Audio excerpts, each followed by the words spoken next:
So this is a problem regarding the Pascal's triangle, which is this mathematical concept of sort of like a triangle which has a initial row and which is one, and the next row, well, it's also one, but it has two elements, and every other row after that, um, the number in the row, I mean the number, the individual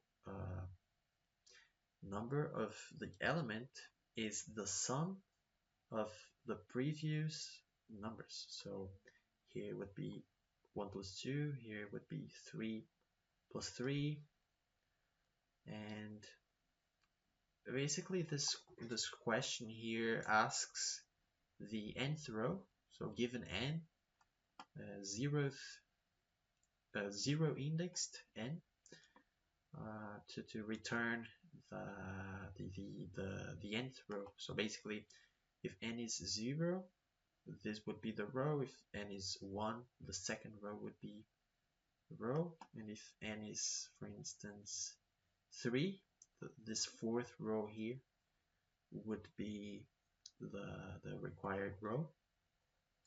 And I've coded a simple solution for this in C++. I say it's simple because it's not optimal in terms of a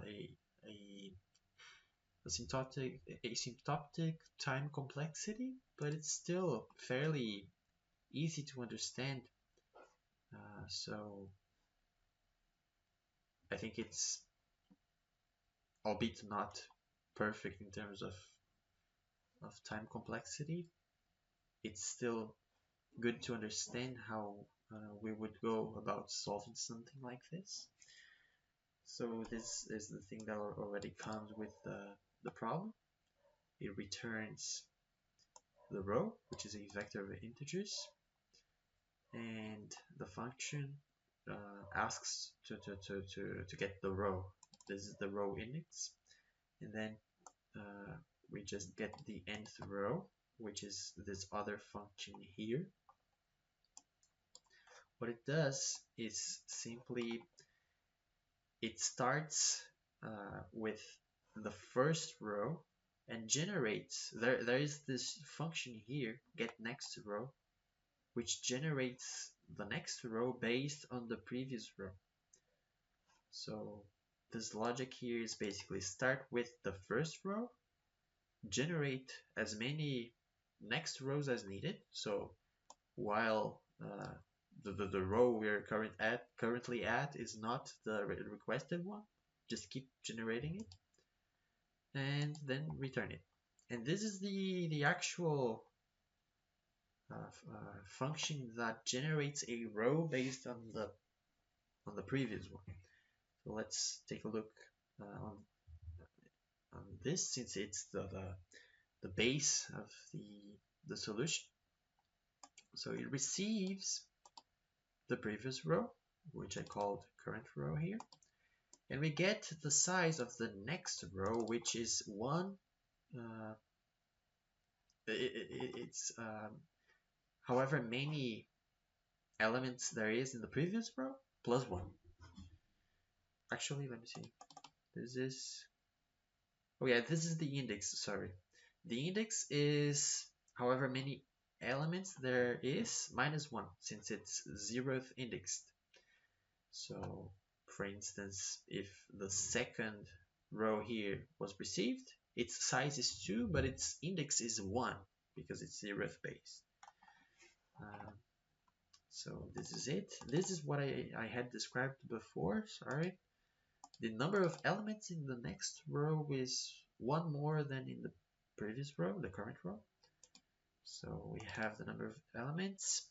We initiated all the elements with 1 because the borders here, the elements at the sides, are always going to be 1, regardless of anything, because this is kind of like 0. So since there is no element to sum, it's always going to be 1. And then, well, we have here the next row, which has however many elements we determined to be in the next row, and we all of them is all of the values of the elements are 1 initially. And then what we do is we simply iterate over the this is interesting here. We want to iterate, like, forget about this logic, which may sound maybe seem a little bit cryptic at first, but what it does is simply we want to check all the elements that are not in the sides. So we start with uh, the I being 1 because we want to skip the left one because we already know it's 1. We don't need to change it. And we go up until, but if we go up until only this, we would go all the way. But we don't want to go all the way. We just want to go until not all the way. Like we want to skip the last element. So that's what we do. We go, for instance, here in the last row, it would be 4, 6, 4. Those are the ones that initially are 1, 1, 1. So we want to like just update them based on the previous row which we have.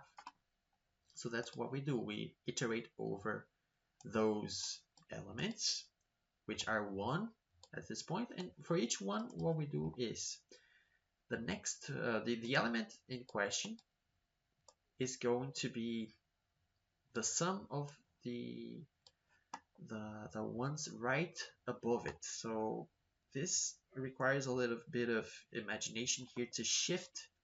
So for instance, if we take this 2 and 3 here, like the row that has 2 elements and the one hand that has 3, if we shift the second row here a bit to the left so that it matches, so that each element matches the, like 1 is above 1 and 2 is above the other one, and there is nothing above the third one here. We can see that, for instance, the element, the 2 here is going to be what? It's going to be, well, first its index is 1, and we want to sum it with the elements which are just above. But notice that the one to the right is in this this imagination that we just did here. It is the one with the exactly same index. So it's this one here with the index the same as the current one, I1 in this case, and the other one is 1 less. So that's what we do, and that's basically it. We have created the next row based on the previous one, and this completes the logic.